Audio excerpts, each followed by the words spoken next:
Fala meus amigos e amigas corintianas, estamos aqui novamente para trazer mais um vídeo no canal com as últimas informações do Timão.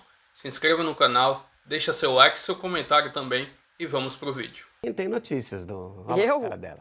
Não tem? Do Corinthians? Do Corinthians? Sempre tem. Primeiro vamos ver como é que foi essa derrota do Corinthians, né? Que chegou à terceira derrota em 5 jogos e dessa vez foi o Fluminense que levou a melhor Itaquera.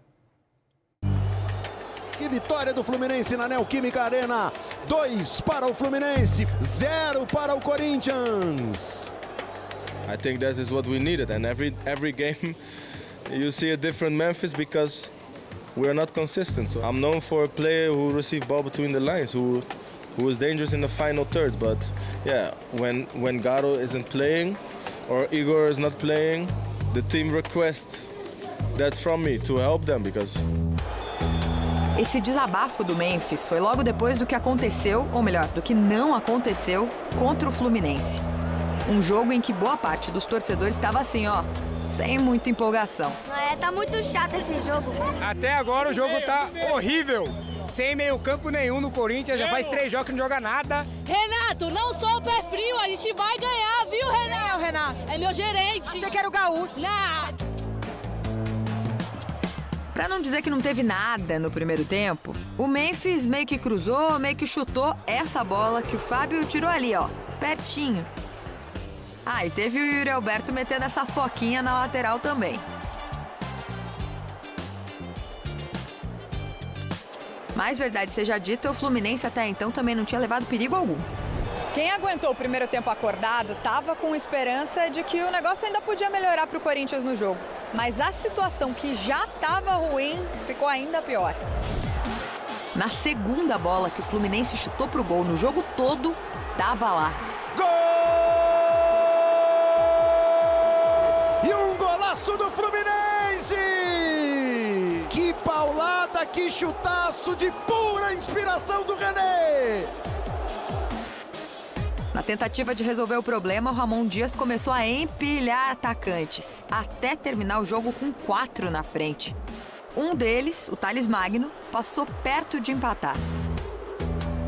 Mas pouco depois, o árbitro foi até o VAR para ver se o pisão do Martínez no Serna tinha sido dentro da área. E foi. De pênalti, John Arias fez o segundo. Gol! Arias! É do Fluminense! Foi a terceira derrota do Corinthians em 5 jogos. 2 delas em casa. No estamos acostumbrados a perder en Corinthians así 2 jogos y ya llega demais y el grupo lo sintió.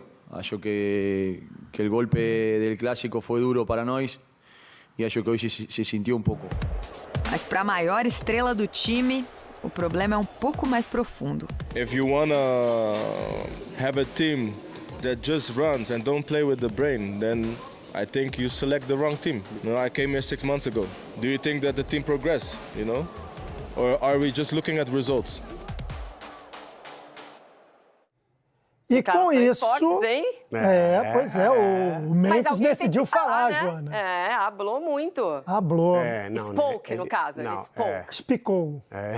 Quem hablou, e por enquanto está hablando, é o Ramon. Agora, a gente já falou desde a chamada aqui, né, desde a nossa escalada, que está na corda bamba, tá ali, né, balançando e tal. Ele ganhou uma sobrevida sendo campeão paulista. Se ele não fosse campeão paulista, ele teria sido demitido.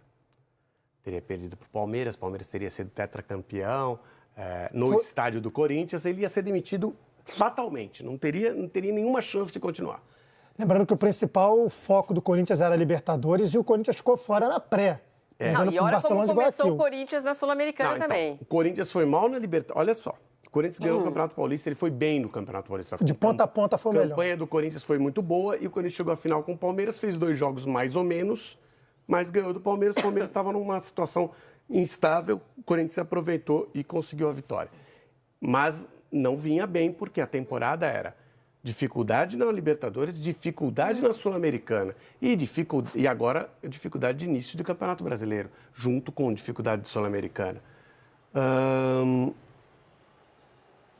eu acho que o trabalho já era ruim, mesmo com o Campeonato Paulista.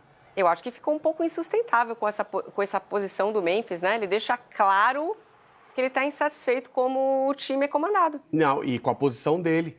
Se não tem, como ele falou, se não tem o Coronado, e nunca tem. E quando tem, não coloca. E quando coloca, também não joga. Né? Então, assim, nunca tem. Não é um jogador que não dá para contar por diversos motivos. E não tem o Garro, talvez o técnico precise colocar outro jogador para fazer essa função. O Carrillo, o Bidon. Ele tentou, né? No jogo contra o Palmeiras, ele estava com os 4 volantes no meio-campo. Ele estava jogando com Ranieri, Zé Martínez, Carrillo e Bidon. Aparentemente, o Carrillo, até pela origem do Carrillo, estava responsável por ajudar na armação, mas não foi. Mas assim, mas o Memphis não quer continuar nessa posição. Ontem ele botou o Romero, né? Exatamente. Ontem ele botou o Romero. O negócio quando tem muito volante tem que ter alguém que saiba dirigir, né? Porque não adianta você encher de volante ali, o carro não anda se ninguém sabe dirigir. Colocou o Romero, mas ficava o Memphis por um lado, o Romero pelo outro, e de vez em quando um deles ia para o centro para fazer a armação. O Corinthians não tinha armador. Eram 3 volantes, ninguém para dirigir, e 2 jogadores pelo lado de campo que podiam fazer o meio. Até o meio isso, e aí por conta disso... Metros e metros de distância. Você tem um meio campo muito longe do ataque. Assim, exatamente. Não vai mudar radicalmente de um dia para o outro. O técnico já encerrou o trabalho dele no Corinthians. Então vamos aqui o seguinte, a gente tem que ouvir as 2 declarações, tanto do Renato quanto do Ramon Dias, mas primeiro eu só queria saber da Joana o seguinte, o Lofrete trouxe uma responsabilidade aqui, Joana. Ele falou, a Joana sempre tem informação. Sempre tem. O celular dela já, quando chamou a matéria, ela já olhou para ver se vinha a resposta. Se pintou a notificação. Mas eu vou te falar que essa resposta tem mais a ver com o Santos. O novo Opa! Não tem a ver com o Corinthians, não, gente. Então tá bom. Então tudo bem. Então só no redação. Já é divulgável ou ainda não? Ainda carece de apuração? Não. A gente tá apurando, mas do Corinthians realmente... Aliás, vamos lembrar, Santos, né? Então. Que dia do Corinthians, né? Ontem teve o depoimento do presidente Augusto Melo, né? A Polícia Civil, ainda no caso de investigação da Vai de Bet. Aí em campo o time também não está correspondendo. Concordo com o Lofredo. Tem uma nuvem em cima do Ramon, na realidade, desde o fim do Campeonato Brasileiro. Porque por mais que ele tenha classificado, né, tirado o time da zona de rebaixamento e classificado para a Libertadores, muita gente acreditava que era o momento de mudar. Mas Ramon... era difícil mudar com uma pegada daquela também, né? Claro, mas tudo bem. Aí vamos esperar o Paulista. Aí ele ganha o Paulista. Exatamente. Aí ele foi ganhando sobrevida. Por que agora é difícil de acreditar que esse trabalho vai continuar? Depois dessa declaração do Memphis, para mim, Agora, deixou muito clara a insatisfação do trabalho. Vocês acham que a gente está evoluindo? Você está falando do seu treinador, então. Não, e sobre o posicionamento dele também. O Ramon Dias é um especialista em tirar times da zona do rebaixamento, né? Não é por isso que ele tem que colocar o Corinthians nessa situação para que ele tire o Corinthians da zona do rebaixamento. Torna-se abusivo, né? Ficar trabalhando desse jeito. Não precisa colocar o time em situação difícil para poder tirar. Então, assim, me parece que daí não vai sair muita coisa, não. Bom, tudo isso passa por confiança. E olha, o Corinthians não tem um grande elenco, mas ele tem time para figurar entre os, diria, pelo menos 6 primeiros do campeonato. Bom, o Corinthians sim está entre os 8 melhores elencos, né? Entre os 8 melhores elencos está. 8 melhores. Não é 8 Quando você tem todo mundo à disposição. Né, tem 20, mas é um time para ficar entre os 6 primeiros. O técnico tem que colocar o time nessa disputa esse ano. Bom, e o técnico Ramon Dias falou sobre como vai fazer para trabalhar essa confiança dos jogadores depois de mais uma derrota. Esos son momentos y contra estos momentos así complicados hay que mantener la calma, hay que mantener el trabajo, seguir haciendo, convenciendo al jugador de su capacidad. En estos momentos son creo las cosas muy importantes, que el jugador no pierda la confianza de lo que veníamos haciendo, de lo que tenemos. Bajar la guardia no sería bueno para el equipo, para el club, para los jugadores, para nosotros, para nadie. Así que vamos a tratar de que el equipo recupere ese espíritu que teníamos anteriormente. É o espírito. É o espírito. Não, o espírito vencedor, não, é a organização. Não tem milagre, né? Não, é porque só a vontade não ajuda, né? Eu tinha muita vontade de muita coisa, mas se eu não trabalhar para isso, a coisa não acontece. Não, tem que ter o talento também, né? Também. Às vezes você trabalha, mas você não tem aquilo, né? Precisa de vontade, com certeza. Mas ele já deixou clara a insatisfação. Olha, uma coisa é você pedir numa final de campeonato que eu me sacrifique e jogue numa posição diferente. Agora, todo jogo é isso? Não. Aqui não, rapaz. Não, e ontem o Corinthians teve retornos importantes. A gente viu ali o Angileri e o Gustavo Henrique melhoram a zaga do Corinthians consideravelmente. Só que com as falhas que o Corinthians tem, né? Primeiro gol não tinha marcação na segunda bola. O segundo... Um erro com frequência no Corinthians. Frequente. Que tem muito a ver com o treino, né? E o segundo gol é um lance atrapalhado do Martínez, que entrou mais uma vez. Não é um jogador.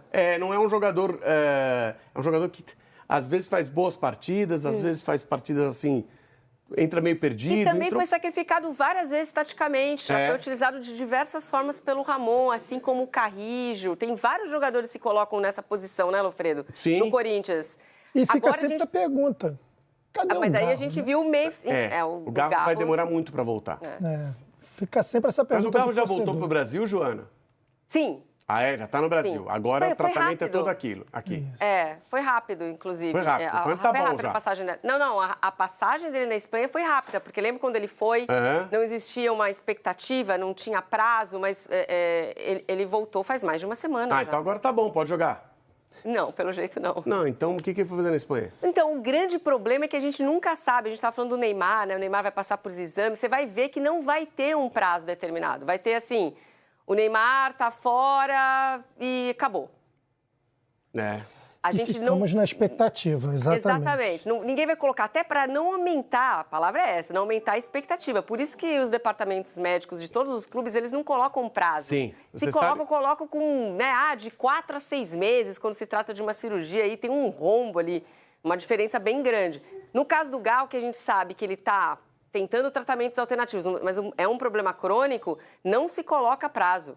Então a gente não faz ideia de quando ele vai estar à disposição. Em 2019, né, quando o Jorge Jesus é o time de referência dos últimos anos no futebol brasileiro, né, o Flamengo de 2019. O técnico que administrava elenco sem transparecer, com os cartões amarelos, com uma outra substituição ali, e que, quando os jogadores se machucavam, tinha o departamento mágico do Flamengo. Por quê? Porque eles davam prazos, assim, muito longos, e os jogadores sempre voltavam antes do prazo que eles tinham dado. Agora mudou. Essa era uma ideia inteligente, aliás. Agora não, agora ninguém dá prazo para mais nada.